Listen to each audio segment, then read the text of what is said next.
ഇനി മുതൽ ഞാനൊരു പ്രസ്ബിറ്റേറിയൻ അല്ല. അമേരിക്കയുടെ നിയുക്ത പ്രസിഡന്റ് ഡൊണാൾഡ് ട്രംപിന്റെ ഏറ്റവും പുതിയ വിശ്വാസ പ്രഖ്യാപനമാണിത്. കൗതുകകരമായ ട്രംപിന്റെ സഭാമാറ്റത്തിന്റെ വാർത്തയിലേക്ക് ഞാൻ നിങ്ങളെ കൊണ്ടുപോകട്ടെ. കഴിഞ്ഞ ദിവസം റിലീജിയൻ ന്യൂസ് സർവീസിന് നൽകിയ അഭിമുഖത്തിൽ തന്റെ സ്പിരിച്വൽ അഡ്വൈസറായ പാസ്റ്റർ പോള വൈറ്റിന്റെ സാന്നിധ്യത്തിൽ ട്രംപ് ഈ പ്രഖ്യാപനം നടത്തുകയായിരുന്നു. ഇതുവരെ താൻ അംഗമായിരുന്ന പ്രസ്ബിറ്റേറിയൻ സഭയുമായുള്ള ബന്ധം ഉപേക്ഷിക്കുവാൻ ട്രംപിനെ പ്രേരിപ്പിക്കുന്നത് എന്താണ്? അമേരിക്കയിലെ പരമ്പരാഗത ക്രൈസ്തവ സഭകളിൽ നിന്ന് പുതുതലമുറ സഭകളിലേക്ക് ധാരാളം ആളുകൾ നിരന്തരം മാറിക്കൊണ്ടേയിരിക്കുന്നു. സാംസ്കാരികവും ആത്മീയവുമായ ഒരു പുതിയ ട്രെൻഡ് അമേരിക്കയിൽ ഉടനീളം ദൃശ്യമാണ്. പ്രസ്ബിറ്റേറിയൻ സഭയുടെ കാര്യമെടുത്താൽ 1975 31 ലക്ഷം അംഗങ്ങൾ ഉണ്ടായിരുന്ന പ്രസ്ബിറ്റേറിയൻ സഭയ്ക്ക് ഇപ്പോൾ 13 ലക്ഷം അംഗങ്ങൾ മാത്രമാണുള്ളത്. ഇത് സഭയുടെ ഔദ്യോഗിക കണക്കാണ്. കഴിഞ്ഞ 4 വർഷത്തിനുള്ളിൽ 1,80,000 അംഗങ്ങളെയാണ് പ്രസ്ബിറ്റേറിയൻ സഭയ്ക്ക് നഷ്ടമായത്. ആളുകൾ സഭ മാറുന്ന ഈ പ്രവണതയെ സാമൂഹ്യ ശാസ്ത്രജ്ഞർ സ്വിച്ചിങ് എന്ന പദം കൊണ്ട് വിശേഷിപ്പിക്കുന്നു. എന്താണ് ആളുകൾ സഭ മാറുവാനുള്ള പ്രധാന കാരണങ്ങൾ? അമേരിക്കയിലെ വ്യവസ്ഥാപിത ക്രൈസ്തവ സഭകളിൽ നിന്ന് ആളുകൾ മാറുന്നതിനുള്ള ഒന്നാമത്തെ കാരണം വ്യക്തിപരമായി അവർക്കുണ്ടാകുന്ന ബോൺ അഗെയിൻ എക്സ്പീരിയൻസ് ആണ്. ബോൺ അഗെയിൻ എക്സ്പീരിയൻസ് ഉണ്ടായി യേശുക്രിസ്തുവിനെ രക്ഷിതാവായി സ്വീകരിക്കുന്ന ഒരു വ്യക്തി കുറച്ചുകൂടെ ഉണർവുള്ള ഒരു സഭയിൽ അംഗത്വം എടുക്കുവാനും സജീവമായ ആരാധനകളിൽ പങ്കെടുക്കുവാനും ആഗ്രഹിക്കുന്നു. രണ്ടാമത്തെ കാരണമായി ചൂണ്ടിക്കാണിക്കുന്നത് അമേരിക്കയിൽ പൊതുവെ തങ്ങൾ ജനിച്ചു വളർന്ന പട്ടണത്തിലോ ഗ്രാമത്തിലോ മാത്രം പാർക്കുന്ന ഒരു രീതിയല്ല ആളുകൾക്കുള്ളത്. ജോലിയോടുള്ള ബന്ധത്തിലോ മറ്റു പലവിധമായ കാരണങ്ങളാലോ പട്ടണം മാറി സ്റ്റേറ്റ് മാറിയൊക്കെ താമസിക്കുന്ന രീതി അമേരിക്കക്കാർക്കുണ്ട്. അങ്ങനെ ഒരു പട്ടണത്തിൽ നിന്ന് മറ്റൊരു പട്ടണത്തിലേക്ക് പോകുമ്പോൾ തങ്ങൾ അതുവരെ ആരാധിച്ചു വന്ന സഭയുടെ പുതിയ പട്ടണത്തിലുള്ള ആരാധനാ കേന്ദ്രത്തിലേക്ക് ചെല്ലുവാൻ പലപ്പോഴും ആളുകൾ തയ്യാറാകുന്നില്ല. അതിനു പകരം അവർ പുതിയ പട്ടണത്തിൽ ഒരു ന്യൂ ജനറേഷൻ സഭയിലെ അംഗമാകുകയാണ് ചെയ്യുന്നത്. പാരമ്പര്യ സഭകളുടെ പല നിലപാടുകളോടുമുള്ള വിയോജിപ്പാണ് പലരും സഭ വിട്ടുപോകുവാനുള്ള മൂന്നാമത്തെ കാരണം. അടിസ്ഥാനപരമായി വേദപുസ്തകത്തിൽ വിശ്വസിക്കുകയും അതിന്റെ പ്രമാണങ്ങൾക്കനുസരിച്ച് ജീവിക്കുകയും ചെയ്തിരുന്ന യാഥാസ്ഥിക ക്രൈസ്തവർക്ക് സഭകളുടെ പല നിലപാടുകളോടും വിയോജിപ്പുണ്ടാകുന്നു. പ്രത്യേകിച്ച് ഗേ ലെസ്ബിയൻ മാരേജ് പോലുള്ള വിഷയങ്ങളിൽ യാഥാസ്ഥികർക്ക് ഇപ്പോഴും എതിർപ്പുണ്ട്.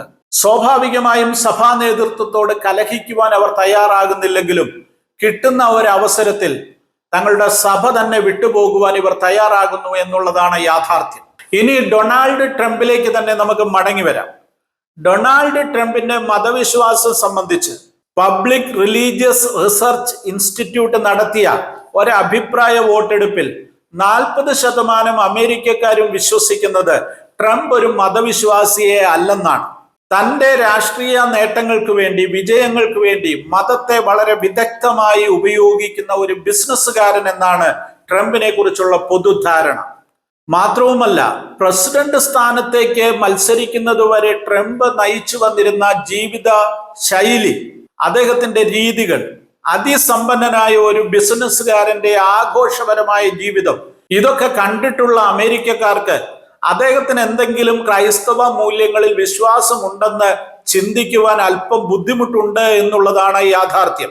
അപ്പോൾ തന്നെ റിപ്പബ്ലിക്കൻ പാർട്ടിയെ സപ്പോർട്ട് ചെയ്യുന്ന വെള്ളക്കാരായ സുവിശേഷകരിലും വിശ്വാസികളിലും 60% വിശ്വസിക്കുന്നത് ട്രംപ് അടിസ്ഥാനപരമായി ഒരു ക്രിസ്തീയ വിശ്വാസിയാണെന്നും അദ്ദേഹത്തിന്റെ ജീവിതത്തിന് വലിയ രൂപാന്തരം ഉണ്ടായിട്ടുണ്ടെന്നും അദ്ദേഹം ഇപ്പോൾ ശക്തനായ ഒരു ക്രിസ്തീയ നേതാവാണെന്നും അവർ വിശ്വസിക്കുന്നു. ട്രംപ് ഒരു പ്രസ്ബിറ്റേറിയൻ കുടുംബത്തിലാണ് ജനിച്ചു വളർന്നത്.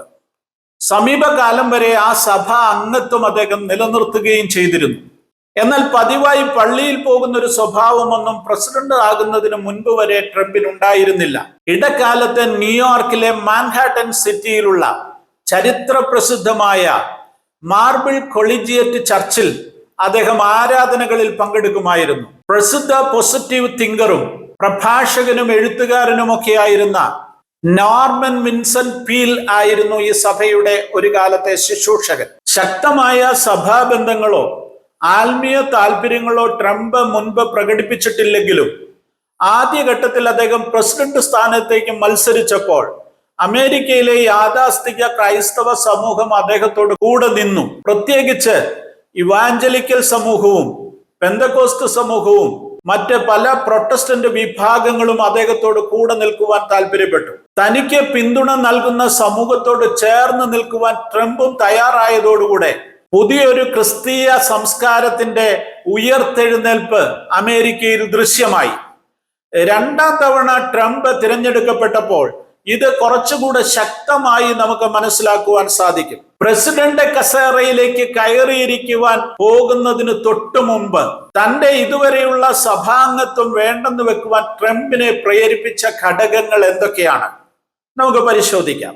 COVID-19 കാലത്ത് ലോകം മുഴുവൻ പ്രതിസന്ധിയിലായ ഘട്ടത്തിൽ സഭകളും പ്രതിസന്ധിയിലായി.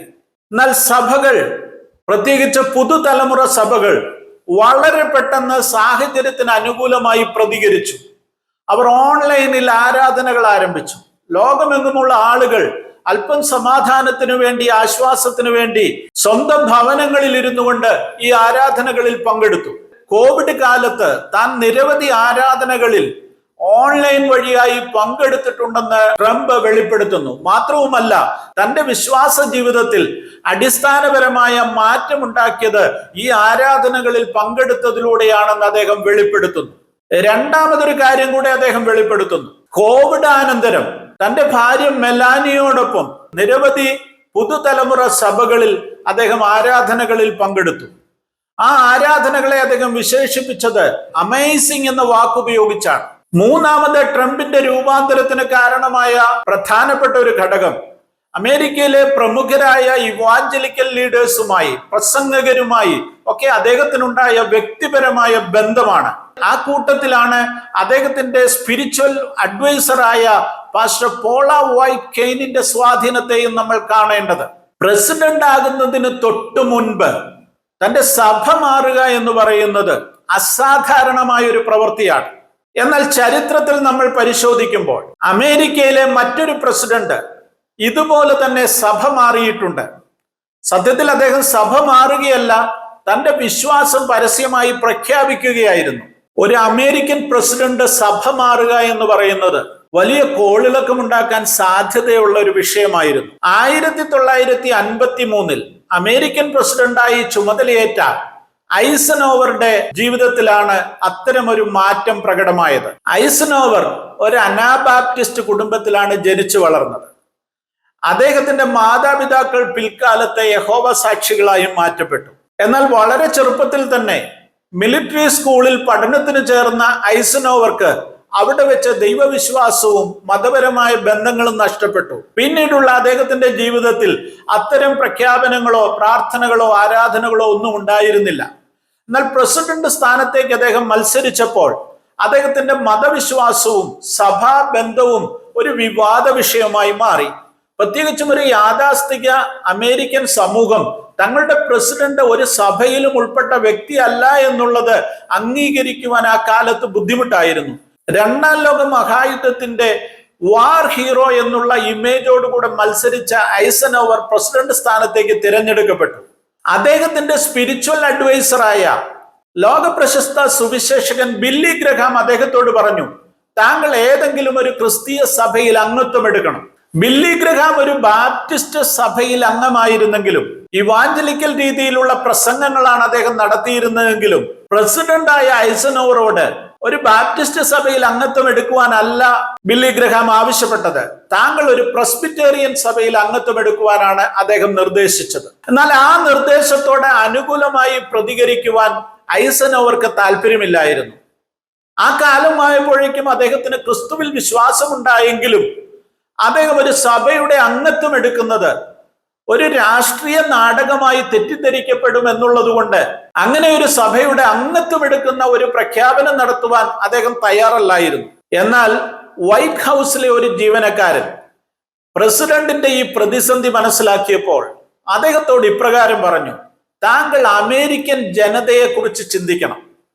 അമേരിക്കൻ പ്രസിഡന്റ് ഞായറാഴ്ചകളിൽ പള്ളിയിൽ പോകുന്നില്ല എന്നുള്ള വിവരം അവരറിഞ്ഞാൽ അമേരിക്കക്കാർ ഞായറാഴ്ചകളിൽ കിടക്ക വിട്ടുപോലും എഴുന്നേക്കത്തില്ല. താങ്കൾ ഒരു മാതൃകയാകണം. ഈ നിർദ്ദേശം അദ്ദേഹത്തിന് കുറച്ചുകൂടെ യുക്തിസഹമായി തോന്നി. അങ്ങനെ ബില്ലി ഗ്രഹാമിനോട് അദ്ദേഹം പറഞ്ഞു, ഞാൻ സഭാംഗത്വം എടുക്കുവാൻ തയ്യാറാണ്. ഒരു വ്യവസ്ഥാപിത സഭയിൽ പതിവായി ആരാധനകളിൽ പങ്കെടുക്കുന്നത് പ്രസിഡന്റ് എന്നുള്ള നിലയിൽ അദ്ദേഹത്തിന് അത് പ്രയോജനമായിരിക്കും, കുറച്ചുകൂടെ കംഫർട്ടബിൾ ആയിരിക്കും എന്നാണ് ബില്ലി ഗ്രഹാം ചിന്തിച്ചത്. ഏതായാലും ഐസനോവർ താൻ പ്രസിഡന്റ് ആയതിന്റെ 2ാമത്തെ ആഴ്ചയിൽ സ്നാനപ്പെട്ട് പ്രസ്ബിറ്റേറിയൻ സഭയുടെ അംഗമായി മാറി. അതേ പ്രസ്ബിറ്റേറിയൻ സഭയിൽ നിന്നാണ് ഇപ്പോൾ ഡൊണാൾഡ് ട്രംപ് മാറിയിരിക്കുന്നത് എന്നുള്ളത് കൗതുകകരമായ കാര്യമാണ്. ഐസനോവറുടെ ജീവിതം വീണ്ടും നമ്മൾ പരിശോധിച്ചാൽ അദ്ദേഹം സഭാംഗത്വം സ്വീകരിച്ചതോടെ തന്റെ വിശ്വാസം ശക്തിപ്പെട്ടു. താൻ ഒരു നല്ല ക്രിസ്ത്യാനിയായാണ് പിന്നീട് ജീവിച്ചത്. മാത്രവുമല്ല, അദ്ദേഹത്തിന്റെ വിശ്വാസ പ്രഖ്യാപനങ്ങൾ ഇന്നും അമേരിക്കയുടെ മുൻപോട്ടുള്ള ഗമനത്തിൽ നിർണായകമായ പങ്കാണ് വഹിച്ചതെന്ന് മനസ്സിലാക്കുവാൻ സാധിക്കും. ഐസനോവറിന്റെ ഭരണകാലഘട്ടം എന്ന് പറയുന്നത് കോൾഡ് വാറിന്റെ കാലഘട്ടമാണ്. USSRും അമേരിക്കയും തമ്മിലുള്ള ശീതയുദ്ധം നടക്കുന്ന കാലം. ആ കാലത്ത് കമ്മ്യൂണിസത്തിനെതിരെ അമേരിക്കൻ ജനതയെ ദൈവവിശ്വാസത്തിൽ ഉറപ്പിച്ചു നിർത്തേണ്ടത് ഭരണകർത്താക്കളുടെ കടമയായിരുന്നു. ഐസനോവർ അത് കൃത്യമായി നിർവഹിച്ചു. അമേരിക്കയിലെ സ്കൂൾ വിദ്യാർത്ഥികൾ ചൊല്ലേണ്ടുന്ന ഒരു പ്രതിജ്ഞയുണ്ട്, പ്ലെഡ്ജ് ഓഫ് അലീജിയൻസ്. അന്ന് വരെ ഇല്ലാതിരുന്ന ഒരു വാചകം 1954 ഐസനോവർ പ്ലെഡ്ജ് ഓഫ് അലീജിയൻസിൽ എഴുതി ചേർത്തു. അണ്ടർ ഗോഡ് എന്ന 2 വാക്കുകളാണ്. അതായത് അമേരിക്കൻ ജനത ദൈവത്തിന്റെ കീഴിലാണ് എന്നുള്ള അർത്ഥം. ഇന്നും അമേരിക്കയിലെ സ്കൂൾ വിദ്യാർത്ഥികൾ ഈ പ്രതിജ്ഞയാണ് ചൊല്ലുന്നത്. തന്റെ പ്രവർത്തികൾ കൊണ്ട് ഒരു യഥാർത്ഥ ക്രിസ്ത്യാനി എന്ന് എല്ലാവരാലും അംഗീകാരം ലഭിച്ച വ്യക്തിയായിരുന്നു ഐസനോവർ. ഇവിടെ വീണ്ടും ഡൊണാൾഡ് ട്രംപ് അമേരിക്കൻ പ്രസിഡന്റായി ചുമതലയേൽക്കുമ്പോൾ നമ്മുടെ മുൻപിലുള്ള ചോദ്യം ഇതാണ്: ഐസനോവറിനെ പോലെ ശക്തനായ ഒരു ക്രിസ്തീയ വിശ്വാസിയായി ഡൊണാൾഡ് ട്രംപ് ഭരണം നടത്തുമോ? കൃത്യമായ ആത്മീയ ഉൾക്കാഴ്ചയോടുകൂടെ ക്രിസ്തുവിൽ അടിയുറച്ച് വിശ്വാസ പ്രഖ്യാപനങ്ങളോടെ അദ്ദേഹം ഭരണം നടത്തുമോ? അതോ തന്റെ കഴിഞ്ഞകാല ജീവിത ശൈലികളെ തന്നെ ആയിരിക്കുമോ അദ്ദേഹം പിന്തുടരുന്നത്? കൗതുകത്തോടെ അമേരിക്കൻ ക്രിസ്തീയ സമൂഹം കാത്തിരിക്കുകയാണ്. നമുക്കും കാത്തിരിക്കാം ഡൊണാൾഡ് ട്രംപിന്റെ അടുത്ത പ്രഖ്യാപനങ്ങൾക്ക് വേണ്ടി.